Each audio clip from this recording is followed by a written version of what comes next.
اللہ اللہ اللہ اللہ اللہ اللہ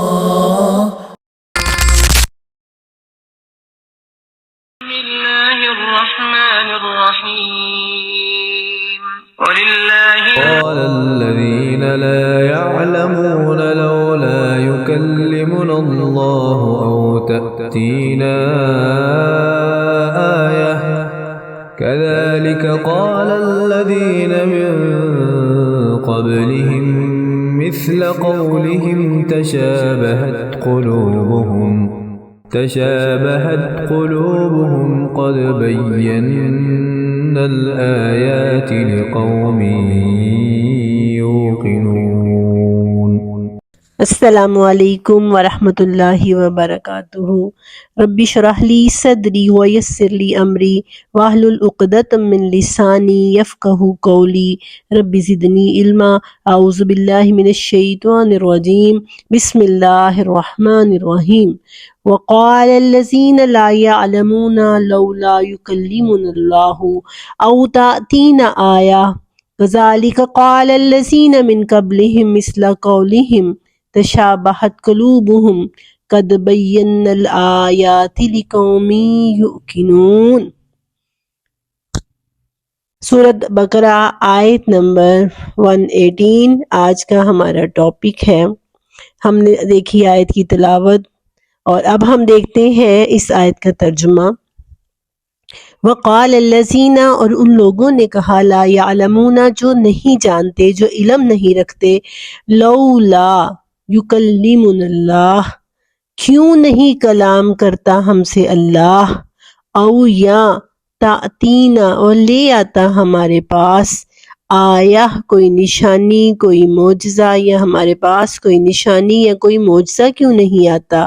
کذالک، ایسے ہی تو، قال الذین، ان لوگوں نے کہا تھا، من قبلہم، جو ان سے پہلے تھے، مثل قولہم، انہی جیسی باتیں ان سے پہلے لوگوں نے کہی تھیں. تشابہت قلوبہم، ان کے دل مل جل گئے ہیں. قد بینا الآیات، بے شک ہم نے آیتوں کو واضح بیان کر دیا ہے.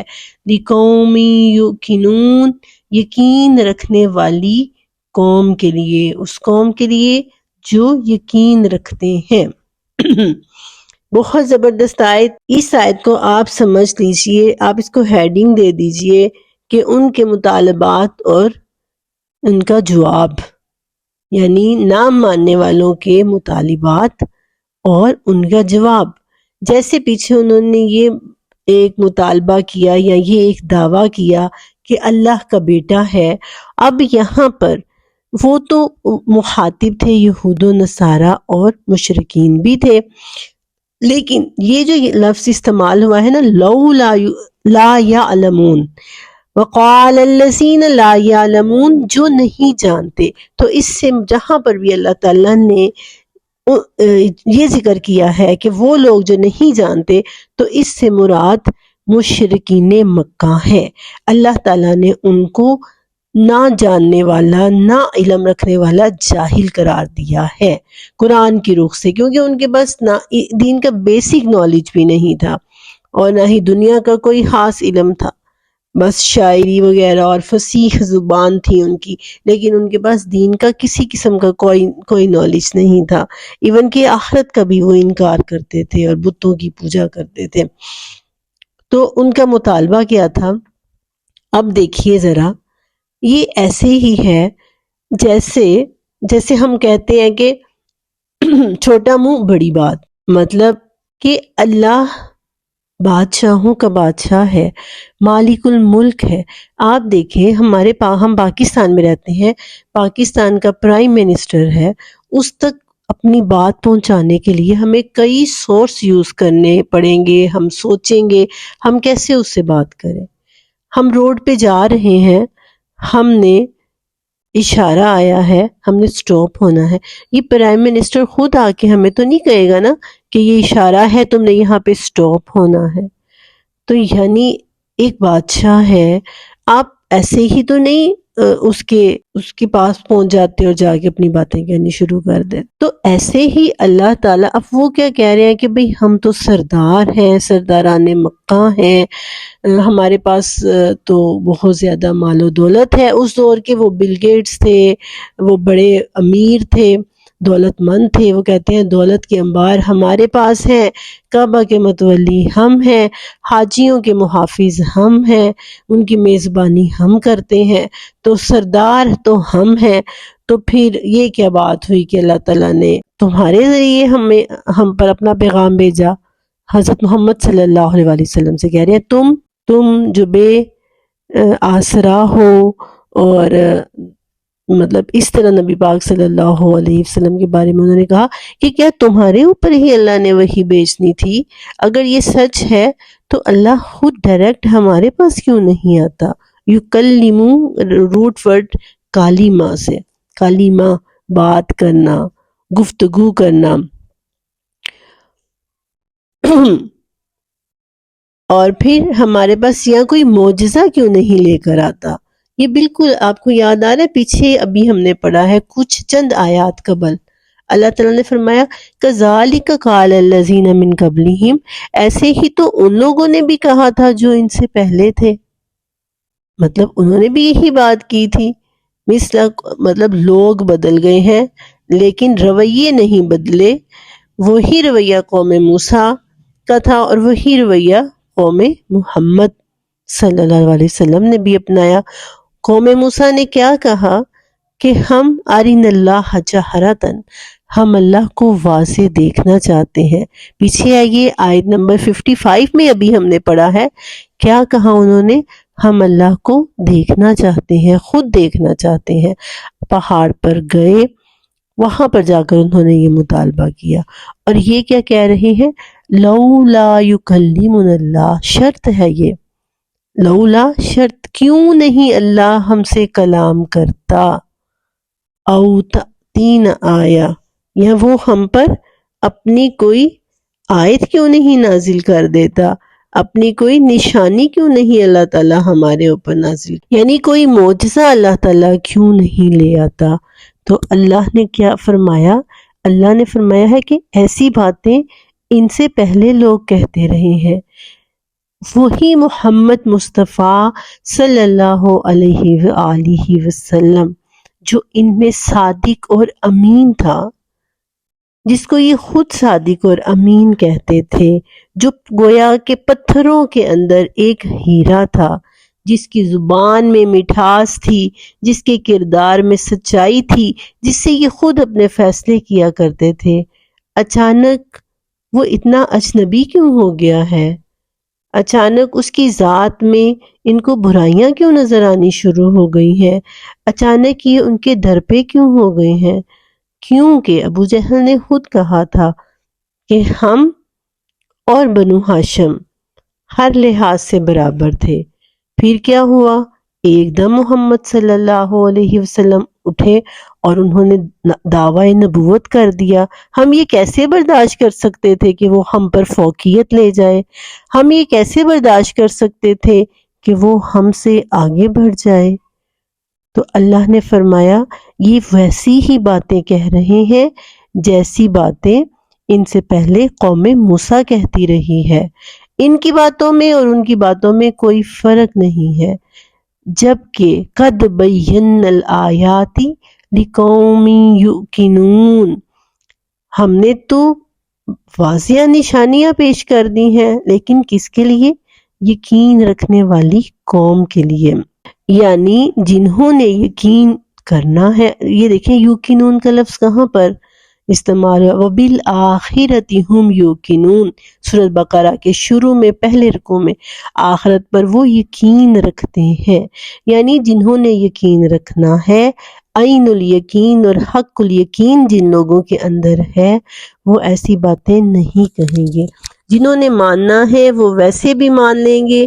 مثالیں موجود ہیں. صالح علیہ السلام کی قوم نے اونٹنی کا مطالبہ کیا تھا، اونٹنی ان کی آنکھوں کے سامنے سے پہاڑ کے اندر سے نکلی تھی، اس کے باوجود انہوں نے انکار کیا تھا. حضرت موسیٰ علیہ السلام نے کتنے معجزات دکھائے تھے، پھر بھی انکار کیا تھا۔ عیسیٰ علیہ السلام نے کتنے معجزات دکھائے تھے، پھر بھی انکار کیا تھا۔ اور ایسے ہی محمد مصطفیٰ صلی اللہ علیہ وسلم کو جس نے ماننا ہے، اس نے آپ کی شخصیت کو دیکھ کر، آپ کے کلام کو دیکھ کر اس نے مان لینا ہے، اس نے یقین لے آنا ہے۔ بالکل یہی بات سورۃ الانعام میں اللہ تعالیٰ نے یوں فرمائی ہے۔ اللہ تعالیٰ نے سورۃ انعام میں فرمایا ہے وَلَوْ أَنَّنَا نَزَّلْنَا إِلَيْهِمُ الْمَلَائِكَةَ، اگر ہم ان پر فرشتے اتار دیتے، مردے اٹھ کر ان سے باتیں کرنی شروع کر دیتے، ہر چیز ان کے سامنے حاضر ہو جاتی، پھر بھی مَا كَانُوا لِيُؤْمِنُوا إِلَّا أَن يَشَاءَ اللَّهُ وَلَكِنَّ أَكْثَرَهُمْ يَجْهَلُونَ، پھر بھی یہ ایمان نہ لاتے مگر جب تک اللہ نہ چاہتا، کیونکہ ان میں سے اکثر جاہل ہیں۔ اللہ نہ چاہتا سے مراد یعنی ایسا نہیں ہے کہ اللہ نہیں چاہتا لوگ ہدایت پر نہ آئیں، اس کا مطلب یہ کہ اللہ چاہتا تو یہ سب کچھ بھی کر سکتا تھا، لیکن جنہوں نے نہیں ماننا انہوں نے نہیں ماننا۔ تو اسی لیے دوستو، سب سے بڑی اللہ کی نعمت ہدایت ہے۔ اللہ سے ہمیشہ ہدایت مانگتے رہنا چاہیے کہ اللہ ہمارا خاتمہ بالخیر کرے، ہمارا خاتمہ بھی اللہ تعالیٰ ہدایت پر کرے، ہمیں ہدایت والی زندگی دے اور ہدایت والی موت دے، اور اللہ تعالیٰ ہمیں گمراہ ہونے سے بچائے۔ کیوں کہ ہم دیکھتے ہیں نبی پاک صلی اللہ علیہ وسلم کے خاندان کے بڑے بڑے لوگوں نے آپ صلی اللہ علیہ وسلم کا انکار کیا اور آپ صلی اللہ علیہ وسلم کے بڑے بڑے دشمن بن گئے، جبکہ حضرت صہیب رومی روم سے آئے اور اسلام قبول کر لیا، حضرت سلیمان فارسی فارس سے آئے اور اسلام کی دولت سے وہ سرفراز ہوئے، دولت مند ہوئے۔ اسی لیے اللہ سے یہ دولت مانگتے رہنا چاہیے۔ تو یہ صرف ان کے مطالبات تھے، یہ ان کی سمجھ لیں رکاوٹیں تھیں، یہ ان کے اعتراضات تھے۔ کبھی کہنا کہ اللہ نے بیٹا جنا ہے، کبھی کہنا کہ ہم پیچھے پڑ چکے ہیں کہ ہم تو اسی لیے نہیں مانیں گے کہ جبرائیل کو ہم اپنا دشمن سمجھتے ہیں۔ تو اب یہاں پر مشرکین مکہ کا اعتراض بتایا کہ وہ یہ کہتے ہیں اللہ ڈائریکٹ آگے ہم سے بات کیوں نہیں کرتا۔ مطلب کبھی ایسے ہوا ہے کہ بادشاہ ڈائریکٹ آ کر ایک ایک بندے سے بات کرے؟ ہم بھی کبھی کبھار یہ کہنا شروع کر دیتے ہیں میں اللہ سے ہاں میں اللہ سے کہوں گی، میں اللہ کو بتاؤں گی۔ ہاں بالکل ہم بتا سکتے ہیں، اللہ سے ملاقات کا طریقہ ہے۔ جیسے ایک ملک کا بادشاہ ہے تو وہ اگر اپنی رعایا سے ملنا چاہتا ہے، اپنی عوام سے ملنا چاہتا ہے، تو اس نے کئی طریقے رکھے ہوتے ہیں کہ مطلب اس ٹائم واٹس ایپ پہ ہم میسیج کر سکتے ہیں، اپنی پرابلم بتا سکتے ہیں، یا ایک دن میں وہ عوام سے کہ سوال سنے گا، یا ایسے۔ اللہ نے کیا طریقہ رکھا ہے؟ اللہ نے فرمایا ہے 5 وقت کی نماز پڑھو، اور 5 وقت کی نماز کے بعد مجھے اپنی حاجتیں بتاؤ، مجھے اپنی ضرورتیں بتاؤ، مجھے اپنی مشکلات بتاؤ، اور میرے سامنے آ کے حاضری دو۔ یہ اللہ نے طریقہ رکھا ہے۔ اور ہاں اگر اللہ سے باتیں کرنے کو دل چاہتا ہے کہ دیکھو اللہ میرے بارے میں کیا کہہ رہا ہے، اللہ مجھ سے کیا بات کر رہا ہے، تو آئیے قرآن کھولیے، آپ کو یہ محسوس ہوگا کہ اللہ آپ سے باتیں کر رہا ہے، آپ کی اسی کنڈیشن پر جو اس وقت آپ کو درپیش ہے وہ آپ کے سامنے آئے گی، اور اللہ اس کا جواب دے گا آپ کو قرآن میں۔ اللہ سے باتیں کرنی ہے تو قرآن کی طرف آئیے۔ اللہ مالک الملک ہے، اللہ خالق ہے، وہ رازق ہے، اسے عام انسانوں کی طرح مت سمجھیے۔ آج کی آیت سے ہم نے یہی سیکھا ہے کہ اللہ سے ہم کلام ہونا ہے، اللہ سے گفتگو کرنی ہے، تو اللہ کے بنائے ہوئے اصولوں کے مطابق ہی یہ ہو سکتا ہے۔ ہاں اس کے علاوہ اللہ نے فرمایا ہے کہ میں ہر بندے کی رگ حیات سے زیادہ قریب ہوں، اقرب الیہ من حبل الورید۔ اور وہ اللہ نے کیوں فرمایا ہے کہ جب میرا بندہ جہاں چاہے مجھے پکارے میں اس کی پکار کو سنوں گا، لیکن ملاقات کرنے کے لیے نماز پڑھنی ہوگی، خاص وقت میں اللہ سے گفتگو کرنے کے لیے قرآن پڑھنا ہوگا۔ تو آئیے آیت کے تھوڑے سے الفاظ پر ہم غور کرتے ہیں۔ جو کچھ لفظ جو اردو میں بھی استعمال ہوتے ہیں، گرامر ہم نہیں کر پا رہے، انشاءاللہ العزیز میری پوری کوشش ہے کہ گرامر پہ کچھ ہم اس طرح کے پروگرام کریں کہ ہماری گرامر کی جو ہے وہ ہمیں اچھی سی سمجھ آ جائے، اللہ تعالیٰ ہمت دے۔ قالا کا لفظ ہم بارہا پڑھ چکے ہیں، جس کا مطلب کہنا ہے، بات کرنا ہے۔